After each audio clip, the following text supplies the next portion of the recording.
श्रद्धेय स्वामी जी और मंच में विराजमान हमारे बहुत ही प्रिय संघर्षशील और आप सबके तपाईहरुको सबैको हृदयमा जिनको प्रति बहुत सम्मान छ यस्ता हमारा माननीय विमल गुरुङज्यू और यहाँ उपस्थित सबै दाजुभाइ दिदीबहिनीहरू और प्रिय बाबुहरू बच्चाहरू। मेरो नेपाली मिक्स टाइप छ, म प्रयास गर्छु नेपालीमा बोल्नको लागि। यो दार्जिलिङको लागि और गोर्खाल्यान्डको लागि यो भन्दा ठुलो केही आशीर्वाद हुन सक्दैन थियो जो श्रद्धेय स्वामीजीले दिनुभयो। एउटा यस्तो व्यक्तित्व जो सम्पूर्ण विश्वमा आफ्नो संकल्पको लागि, आफ्नो तप र पुरुषार्थको लागि, आफ्नो संकल्पलाई कति पनि विपत्ति आओस् फेरि पनि त्यसको पूरा गर्नको लागि अडिग रहने व्यक्तित्वको रूपमा जो पहचान छ, एक तपस्वीको उद्बोधन मैले पनि सोचेका थिइनँ। श्रद्धेय स्वामीजीले इस भूमिको लागि, यहाँको जनताको लागि यति गहराईले, यति हृदयले, सम्पूर्ण शक्ति र ऊर्जाले यस्तो भन्नुहुन्छ होला भन्ने जस्तो मलाई थिएन। तो निश्चित रूपमा जहिले मैले सम्म सोचेको थिएन भनी मलाई थाहा छ कि तपाईहरुले पनि कसैले पनि त्यस्तो सोचेका थिएन होला जस्तो श्रद्धेय स्वामीजीले भन्नुभयो। और यो बहुत ठुलो कुरा हो, प्रसन्नताको कुरा हो कि तपाईहरुको हृदयमा जो एउटा अग्नि जलिरहेको छ, एउटा ज्वाला उठिरहेको छ, तो ज्वालालाई, तो अग्निलाई और ऊर्जावान बनाएर, शक्तिशाली बनाएर और एक आवाज आज श्रद्धेय स्वामीजीले दिनुभयो।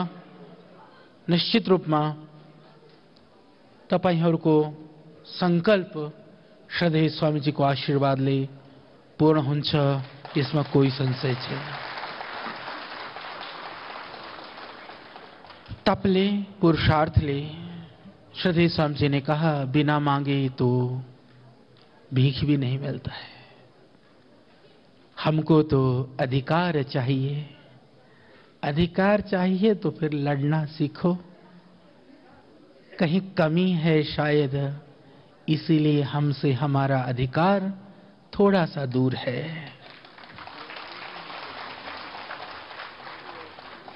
हाम्रो स्वाभिमान हामीले किन सुरु गरेको, त्यसको पछि एउटा सोच र एउटा अवधारणा थियो। तपाईहरु सबैलाई थाहा छ कि जब व्यवस्था परिवर्तनको अभियानमा श्रद्धेय स्वामीजी पूर्ण ताकतले लाग्नुभयो, त्यतिखेर श्रद्धेय स्वामीजी तो जैसे आज जोरदार भाषण दे दिया, भाषण दे देते हैं, प्रवचन दे देते हैं, उद्बोधन दे देते हैं, देश को जगा देते हैं, लोग जग जाते हैं। तो जगने वाले तो कम जगते हैं, चिढ़ने वाले ज्यादा चिढ़ जाते हैं, फिर मुसीबत करते हैं, झेलना हमको पड़ता है। तो जो है उसका ही परिणाम था कि श्रद्धेय स्वामी जी ने जो जागृति का अभियान शुरू किया, उस अभियान में बहुतों को पेट में दर्द हुआ, बहुत बेचैन और परेशान हुए। सोचा कुछ दुष्टों ने, आपको पता है वो लोग कौन कौन से लोग हैं, ऐसे लोग ने, एक व्यक्ति की मैं बात करना चाहता हूं। उस व्यक्ति ने कहा कि सबसे पहले मुझे, शायद आप लोगों ने सुना होगा शब्द, हमको न जाने क्या क्या कहा, भगोड़ा और नेपाल से भाग करके आया, ये गुंडा है, ये है, फलाना है। पर जब मेरे को जेल में पहुंचा दिया तो उसने बहुत प्यारी बात कही, आचार्य बालकृष्ण भारतवर्ष के गौरव हैं, हमारे लिए आदर्श हैं और आयुर्वेद के धुरंधर हैं। मैंने सोचा कि जो आदमी मुझे गाली देता नहीं, अघाता था, उसका हृदय परिवर्तन कैसे हुआ। तो बाद में उसने धीरे से कहा कि बाबा रामदेव की सारी राज यह जानता है, इसीलिए बाबा रामदेव जो है कहीं आचार्य बालकृष्ण जी को न मरा दें। यानी कि श्रद्धेय स्वामी जी को परेशान, उनको कि हमको जेल में मरवा दें, जेल में मरवा करके सदैव स्वामी जी को जेल में डालने के लिए उनके सर पर डाल दें कि बाबा रामदेव ने आचार्य बालकृष्ण को मरवा दिया। इस हद तक इस देश में षड्यंत्र हुआ। जब हमने देखा कि जब हमारे पास इतना जन समुदाय है, हमारी आंखों में आंसू होती है तो लोगों के आंसू में आग की शोले निकलते हैं, हमको आह भी हम करते हैं तो लोग मर मिटने के लिए तैयार रहते हैं। जब इतनी जन समुदाय करोड़ों करोड़ों लोगों के हृदय में वो प्यार, वो संवेदनाएं, वो भावनाएं सब कुछ होते हुए जब ये कुटिल लोग, ये राष्ट्रद्रोही अपने आप को देशभक्त के चोचली एक चद्दर को ओढ़ करके, एक ढकोसला को लेकर के जीने वाले हमारी राष्ट्रभक्ति को, हमारी राष्ट्रवाद को चुनौती दे सकते हैं, तो हमको उन लोगों के लिए सोचना चाहिए जो पीड़ित हैं, जो शोषित हैं, जो परेशान हैं। राजनीतिक षड्यंत्र कैसे होते हैं वो आप कल्पना नहीं कर सकते हैं। हमने नजदीक से देखा है और भुगता है, क्योंकि आप आंदोलन में रहे हैं, इसलिए आप महसूस कर सकते हैं। गुरुंग जी या जो टीम है, दूसरे जो लोग हैं, वो महसूस कर सकते हैं कैसे षड्यंत्र करते हैं। उस षड्यंत्र की बू इस दार्जिलिंग की भूमि में भी आता है। मैंने पूछा आते ही, आपको टुकड़ा टुकड़ा करने का अभियान चल चुका है। राई अलग, लींबू अलग, दो अलग, वो कमेटी बना दो, वो सोसाइटी बना दो, वो संगठन बना दो, उसको अलग कर दो। इससे क्या होगा? दो चार लोगों को मलाई मिलेगी, बाकी लोग जनता भटकती रहेगी, ग्रुपों में बैठ जाएंगे, किसी के पीछे कुछ हो जाएंगे, किसके पीछे कुछ हो जाएंगे, दूसरों के पीछे कुछ हो जाएंगे, और तुम्हारा जो महान लक्ष्य है उससे तुम वंचित रह जाओगे। यही दुनिया के लोग चाहते हैं। आप इसको स्वीकार मत करना। यदि कोई कहे तो कहना, यह भीख हमको नहीं चाहिए, तुम ले जाओ, हम जैसे भी हैं। चाहिए तो सबको चाहिए, नहीं चाहिए तो किसी को भी नहीं चाहिए। इस संकल्प के साथ जब तक आप नहीं जियोगे, एक एक कर करके मारे जाओगे, एक एक कर करके तोड़े जाओगे। अभी तक वर्षों गुजर गए हैं और वर्षों गुजर जाएंगे, पता भी नहीं चलेगा। इसलिए मैंने हमरो स्वाभिमान का स्लोगन संघे शक्ति कलियुगे हमने इसलिए रखा। संगठन में रहोगे, एक रहोगे, जुट करके रहोगे तो कोई कुछ नहीं बिगाड़ सकेगा। तो हमने देखा जब हमारे जैसे को, हालांकि हमारा कुछ नहीं बिगाड़ पाए। मैं आपको बता देना चाहता हूं, एक दो बार मैंने इस बात की चर्चा की है। आज मेरा मन कर रहा है, मैं जेल में भी रहा, मैं आपको बता दूं मजा ये आया। हम तो बड़े आनंद में थे, मैं मस्ती में रहता था। तो आते थे कुछ नेता पेता भी आते थे, पहुंचते थे, वो सूचनाएं देते थे कि बोले वहां वो बहुत मस्ती में हैं, बहुत आनंद में हैं। तो वो परेशान होते थे, बोले हमने तो परेशान करने के लिए वहां भेजा था, वहां भी आनंद में हैं। इससे भी उनको और परेशानी होती रही। और मैं आपको बता दूं, जेल में जो लोग भी जैसे भी थे, उन लोगों ने मुझको पानी तक नहीं पीने देते थे कि कहीं इसमें कुछ मिला हुआ हो। पहले वो पानी पीते थे, जो खाना होता था पहले वो खाते थे कि आचार्य जी यदि हम मर गए तो हमारा कोई काम देश के लिए हम कुछ नहीं कर पाएंगे, पर देश के लिए आपको जीवित रहना जरूरी है। इस तरह से वहां भी हमारी सुरक्षा के लिए भगवान ने भेज रखा था। तो इसीलिए भगवान ने आपको जो ऊर्जा दी है, जो शक्ति दी है, उस ऊर्जा और शक्तियों को आप संगठित होकर के लगाना। नेपाली शब्द बोलते ही मैंने देखा कि हमारे पूरे देश के अंदर एक भाव जगता है कि नेपाली बोलने से, गोरखाली बोलने पर वह थोड़ा भाव कम आता है कि यह नेपाल से आया हुआ होगा, पर नेपाली बोलने पर सीधा यह भाव आता है कि नेपाल से अभी उठ करके आया है। मैं इस बात को कहना चाहता हूं, गोरखाली हमारा स्वाभिमान है, हमारा वीरता का, हमारे पूर्वजों का, हमारे वीरों का, शहीदों का जो शहादत का एक हमारा ज्वलंत एक हमारा पहचान है। तो मैं एक बात कहूं तो नेपाली हमारी सांस्कृतिक पहचान है। हमको दोनों शब्द के लिए हमको स्वाभिमान होना चाहिए। और यदि मुंह तोड़ जवाब देना चाहते हो तो सीना तान करके, सीना ठोक करके हमको मैदान में आना होगा। जितना इस भारतवर्ष के अंदर दूसरे लोगों को अधिकार है, वह अधिकार हमको है, हमको ज्यादा अधिकार है। क्योंकि जब इस महाभारती के बलिवेदी पर मरने मिटने की बारी आती है, गोरखा रेजिमेंट सबसे आगे होता है, इसलिए हमको ज्यादा अधिकार है। ये भाव यह ऊर्जा, यह शक्ति हमको देश के कोने कोने पर पहुंचाना पड़ेगा। इस शक्ति को हमको जगाना होगा, क्योंकि हम, जैसे श्रद्धेय स्वामी जी ने कहा, गोरखाली नेपाली, जो जिसके हृदय के अंदर जो भावना और संवेदना होता है, ठीक है, इस देश के लोगों में, बहुत सारे लोगों के मन में गोरखाली नेपाली कहते ही एक भाव आता है, वो चौकीदार होगा, वह दरबान होगा, डंडा लेकर के खड़े रहने वाला होगा। ठीक है, हम दरबान होंगे, पर वहां भी एक ईमानदारी की एक उसकी कल्पना होती है। हम चाहे राजा हैं, चाहे प्रजा हैं, चाहे दरबान हैं, चाहे सेठ साहूकार हैं, जहां भी हम ईमानदार हैं, स्वामी भक्ति हमारी पहचान है। उस स्वामी भक्ति की वजह से सारी दुनिया हमको जानती है। तो स्वामी भक्ति के साथ अब हमको स्वाभिमान की आवश्यकता है। उस स्वाभिमान को हमको जगाना होगा। हम अपने पुरुषार्थ से, अपने कार्यों से पूरे देश के लोगों के अंदर यह जो मिथ्या अवधारणा है, इस कार्य के लिए श्रद्धेय स्वामी जी के मैं कहता हूं कि पूरे गोरखाली नेपाली समुदाय को श्रद्धेय स्वामी जी का ऋणी है, ऋणी हम हैं। और मानना चाहिए कि स्वामी जी का ऐसा ऋण है, शायद हम बरसों चुका ना पाएं, क्योंकि आस्था और संस्कार के माध्यम से मैंने इतने सारे कार्यक्रम, इतने सारे नेपाली भाषा के कार्यक्रम, इतने सारे नेपाली गोरखाली समुदाय के कार्यक्रम पूरे देश में पहुंचाया। और मैं आपको एक बात कहना चाहता हूं, आप तो यहां रहते हैं, यहां पर दार्जिलिंग में, क्योंकि दूसरा समुदाय के लोग नहीं रहते हैं। जब आप दिल्ली जाते हैं, मुंबई जाते हैं, दूसरे क्षेत्रों में, शहरों में जाते हैं, मेरे बच्चे पढ़ने के लिए दिल्ली जाते हैं, उनको ऐसी इस तरह से घूर करके देखा जाता है जैसे न जाने ये कहीं चाइना से या कहीं कोरिया से लौट करके आए हों। कुत्सित मानसिकता है, उसको निकालने का कार्य, उसको खत्म करने का कार्य हमने जो कार्यक्रमों के माध्यम से पूरे देश के अंदर एक नया स्वरूप बनाने का कार्य श्रद्धेय स्वामी जी के आशीर्वाद से हुआ है। इसलिए जो श्रद्धेय स्वामी जी का जो ऋण है पूरे देश के अंदर, श्रद्धेय स्वामी जी ने जो योग के लिए दिया, जो आयुर्वेद के लिए दिया, जो मां भारती के लिए जीते हैं, जो संपूर्ण जीवन को उन्होंने लगाया हुआ है, वह तो अपने आप में अद्भुत है, उसकी कोई तुलना नहीं हो सकती है। उस ऋण से हम उऋण नहीं हो सकते। पर मैं गोरखाली नेपाली समुदाय के लोगों से कहना चाहता हूं कि तुम्हारे अस्तित्व को, तुम्हारे पहचान को एक पहुंच तक पहुंचाने का कार्य भी श्रद्धेय स्वामी जी ने किया है। और आज जिन शब्दों को श्रद्धेय स्वामी जी ने किया है, मैं एक बात कहना चाहता हूं, ऐसा दूसरा कोई भी नहीं कह सकता है, क्योंकि स्वामी जी का कहने का अर्थ आप जानते हैं, उसका बहुत बड़ा अर्थ होता है। और दूसरी बात, श्रद्धेय स्वामी जी ने एक बात कही, मैं उस बात को बहुत पूरे हृदय के साथ कहना चाहता हूं। जितने भी श्रद्धेय स्वामी जी बार बार कहते हैं, अपने पूर्वजों के प्रति गर्व करो, अपने पूर्वजों के लिए, अपने वीरों के लिए, अपने शहीदों के लिए, उनकी शहादत के लिए हमारे हृदय में सम्मान होना चाहिए। जब कभी आपको इस तरह की स्थिति का सामना करना पड़े या कभी ऐसी कोई बात हो, तो मैं एक दो चार बातें कहना चाहता हूं। देखो, जिस तरह से महर्षि वेद व्यास, ये मैं आपकी जानकारी के लिए बता दूं, क्योंकि राजनीतिक सीमाओं में यह देश बटा, उसके बाद में जो हम इधर हैं, हम भारत के हैं, जो नेपाल में हैं वो नेपाल के हैं, जो बाहर चले गए यूके में भी हैं, कनाडा में भी हैं, यूएसए में भी हैं।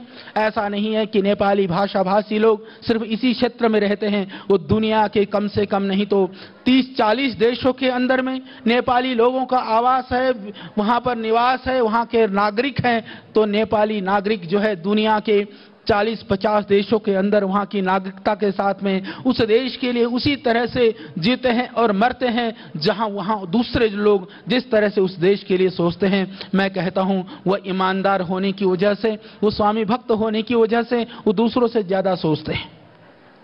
तो जब यहां हमारे तो पूर्वज ही यहीं से थे, हम यहीं से थे। मैं एक बात और भी बता देना चाहता हूं, राजनीतिक सीमा से बाहर जाकर के ये बहुत बड़ी बात है। नेपाल में भी यदि आज भी कोई पुरोहित हवन कराता है तो वह यह संकल्प लेता है, भारत खंडे भरतवर्षे जम्बू द्वीपे आर्यावर्तिक देशांतर्गते, यदि भारत खंड हमारा नहीं होता तो वह उच्चारण न करता, वह उच्चारण न करता। यदि भारत खंड न होता तो यह भारत खंड के, अखंड भारत के हम अखंडवासी हैं और शुरू से लेकर के आज तक हैं और हमेशा के लिए हैं। तो देश की कल्पना, मैं कहता हूं, कई लोग जब प्रश्न उठाते हैं राजा जनक को, माता सीता को, तुम कल्पना करो, अपनी संस्कृति से बाहर कर दो, सनातन वैदिक संस्कृति समाप्त हो जाएगी बिना सीता, बिना राम और बिना जनक की कल्पना की।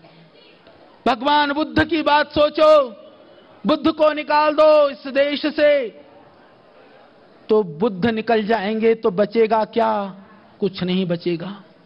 तो हमको गर्व होना चाहिए, हमको गौरव होनी चाहिए कि उस परंपरा के हम संवाहक हैं। और भी मैं आपकी जानकारी के लिए बता दूं, इस क्षेत्र में, इस भूभाग में, क्योंकि यह सब जानते हैं अंग्रेजों के आने से पहले यह जो भूभाग है यह कहां तक था। भारतवर्ष जब परतंत्र हुआ, भारतवर्ष भी कभी स्वतंत्र हुआ करता था। जब परतंत्रता में अनेक लोगों ने जब इसके ऊपर शासन किया, विदेशी आक्रांताएं आए, अपने अपने सामर्थ्य और अपने अपनी सुविधा के हिसाब से उन्होंने टुकड़े टुकड़े किया, अलग अलग टुकड़ों में अलग अलग क्षेत्र बंट गए। अंग्रेज आए तो क्षेत्र बंट गए। इसका मतलब ये थोड़ी न है कि हम कहीं से बाहर से आए। हम जहां हैं, हम आज भी इस देश के लिए जीते हैं, मरते हैं और हम कहते हैं हम सबसे आगे रहते हैं। ये बड़ी बात है। मैंने उस परंपरा को ढूंढने का प्रयास किया। जब इस तरह की बातें आई कि जो गोरखाली है न केवल वो दरबान है, गोरखाली है न केवल वो बर्तन मांजता है, गोरखाली है न केवल वह उन कार्यों के लिए भी हमको गर्व है कि हम ईमानदारी से और निष्ठा से करते हैं। पर मैं ये भी बताना चाहता हूं कि आप सबको यह पता होना चाहिए, उसका हमने एक पूरा लिफलेट भी बनाया हुआ था, पोस्टर भी बनाए हुए थे, वो हम आपको बाद में भी भेज देंगे। ये आपकी जानकारी के लिए मैं बताता हूं कि गौतम बुद्ध से लेकर के, राजा जनक से लेकर के, महर्षि विश्वामित्र से लेकर के, महर्षि गौतम से लेकर के, महर्षि याज्ञवल्क्य से लेकर के, महर्षि वाल्मीकि से लेकर के, मंडन मिश्र से लेकर के भृगु ऋषि तक, यह प्राचीन काल के सारे महापुरुष यह आपकी परंपरा के थे और वहां पैदा हुए थे।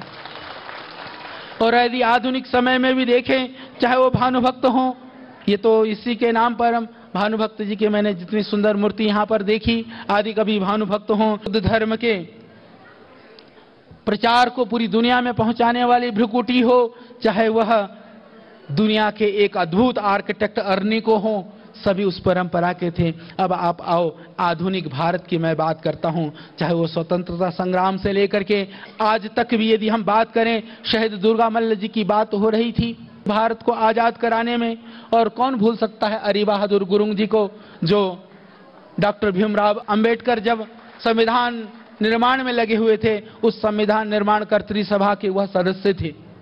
तो इसी तरह से बाकी कितने सारे शहीद हैं, कुछ कुछ मैं लिख करके ले आया था।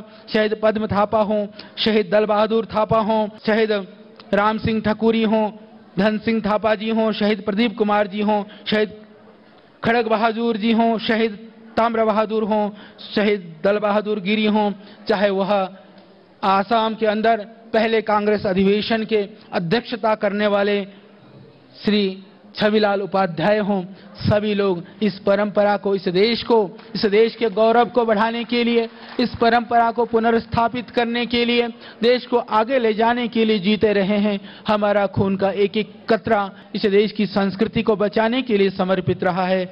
हम इसको कभी ना भूलें और ना भूलते हुए स्वयं जागृत हो जाएं। जब हम अपने आप को दीनहीन समझने लग जाते हैं, जब हम अपने आप को कमजोर समझने लगते हैं, तो जैसे श्रद्धेय स्वामी जी ने कहा कि वह जाति समाप्त हो जाती है जिस जाति का अपना स्वाभिमान और गौरव खत्म हो जाता है। तो इस स्वाभिमान को जगाने के लिए, इस गौरव को जगाने के लिए यह एक आयोजन योग शिविर के माध्यम से यह प्रथम आगमन यहाँ पर हुआ है। ये समझ लेना आप सभी लोग, श्रद्धेय स्वामी जी ने यदि आज अपने चद्दर को उठा करके कहा है कि मुझे दक्षिणा के रूप में आप नशा दे दो, अपनी विकृतियां बुराइयां दे दो, ये भी एक कोई महान संत कह सकता है। पर आपका संत इतना कमजोर नहीं है, नहीं दोगे, जब तक नहीं दोगे हम छोड़ने वाले भी नहीं हैं।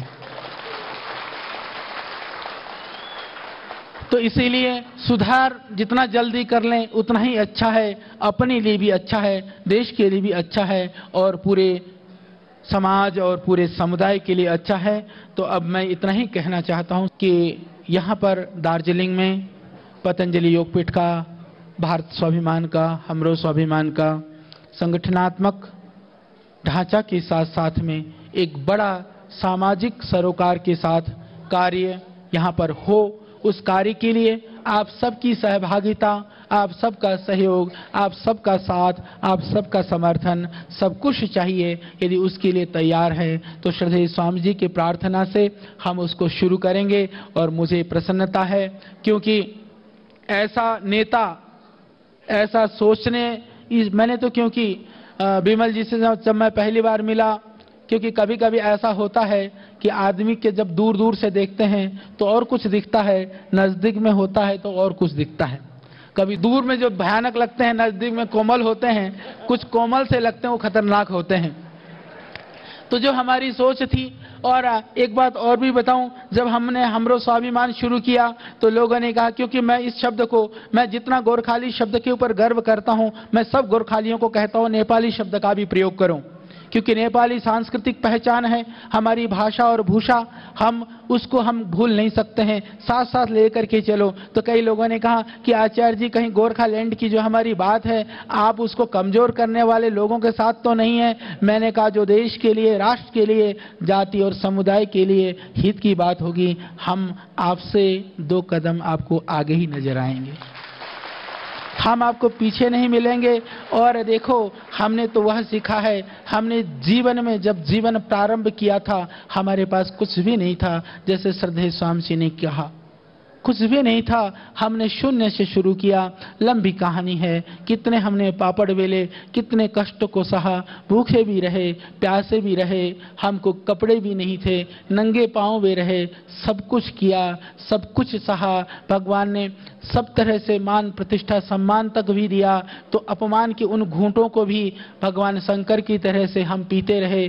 श्रद्धेय स्वामी जी, क्योंकि हमने साथ निभाने का वादा किया है, इसलिए श्रद्धेय स्वामी जी की वजह से हम क्या झेलते हैं, हमारी वजह से स्वामी जी क्या झेलते हैं, ये तो आप लोग ज़्यादा बढ़िया बता सकते हैं। पर हम साथ साथ हैं, हमने सब कुछ देखा है, सब कुछ झेला है। मैं एक बात कहना चाहता हूँ, हम जीते हैं संस्कृति के लिए, सत्य के लिए, राष्ट्र के लिए, परंपरा के लिए। उसके लिए कहीं भी कुछ हो तो हम इसके लिए जीना भी जानते हैं, तो इसके लिए हम मरना भी जानते हैं।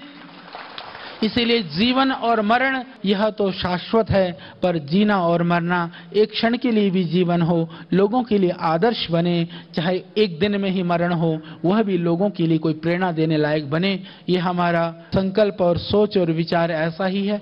इसी भाव से हम लगे हुए हैं पूरे देश के अंदर। नहीं तो लोग कहते हैं कि आपके पास इतने संसाधन हैं, इतनी चीजें हैं, क्योंकि लोगों को ऐसा लगता है, बहुत सारे लोगों को ऐसा लगता है कि लोग नेतागिरी भी पैसे के लिए करते हैं, बाबागिरी भी पैसे के लिए करते हैं, व्यापार भी पैसे के लिए करते हैं। जब साधन इकट्ठा हो गया तो तुम्हारा काम पूरा हो गया। पर यहाँ तो पैसे के लिए कुछ था नहीं, साधन के लिए कुछ था नहीं, इसीलिए वह साधन तो उसी कार्य के लिए है जिस कार्य के लिए यह प्रारंभ किया था। इसलिए यात्रा जब तक जीवन है समाप्त होने वाली नहीं है। जब तक इस देश में पीड़ा है, दर्द है, दारिद्र्य है, अभाव है, दुख है, अशांति है, कहीं पर भी कहीं इनजस्टिस है, न्याय का अभाव है, तब तक पूरी तरह से पतंजलि योगपीठ श्रद्धेय स्वामी जी के नेतृत्व में आगे बढ़ता रहेगा और हम उसी तरह से इस देश को जगाने का कार्य करते रहेंगे। उसके लिए चाहे कितनी भी विघ्न बाधाएं आए, चाहे हमको सम्मान मिले, चाहे अपमान मिले,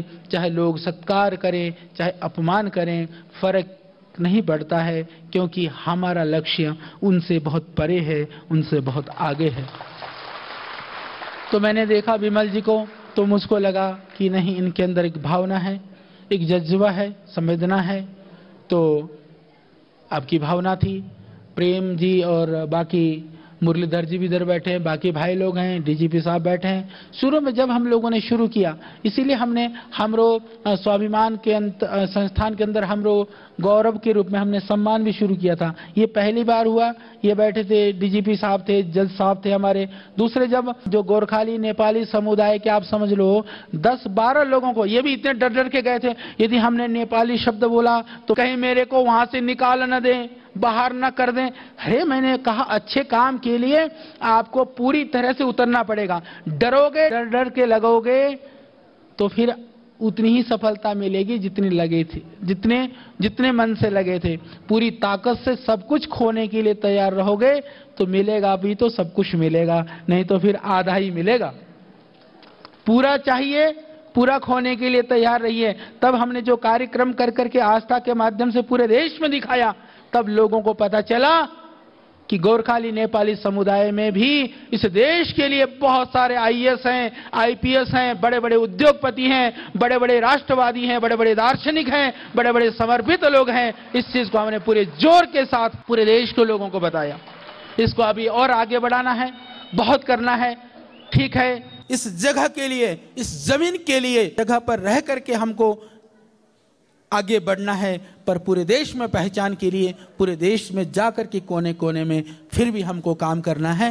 तो आपको बहुत शुभकामनाएं। और मैं समझता हूं कि अब भगवान की शायद यह इच्छा है कि जो यह समय आ गया है, वह जो आपका सोच है, वो जो संकल्प है, वो बहुत शीघ्र पूर्ण हो। आपका सबका स्वास्थ्य ठीक रहे, आप खुश रहें, प्रसन्न रहें और साथ दोगे, जितना साथ दोगे दार्जिलिंग में फिर कुछ ना कुछ बड़ा काम करेंगे। हमरो गौरव सम्मान इस बार भी देने वाले हैं 19 तारीख को, तो वह भी कार्यक्रम होगा।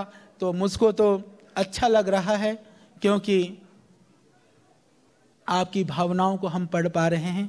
संभवतः यहाँ श्रद्धेय स्वामी जी का आगमन आपके लिए बहुत बड़ा सौगात और बहुत बड़ा सौभाग्य लेकर के आया है। यह आप महसूस करोगे तो वो सौभाग्य आपको अवश्य मिलेगा। ओम शम।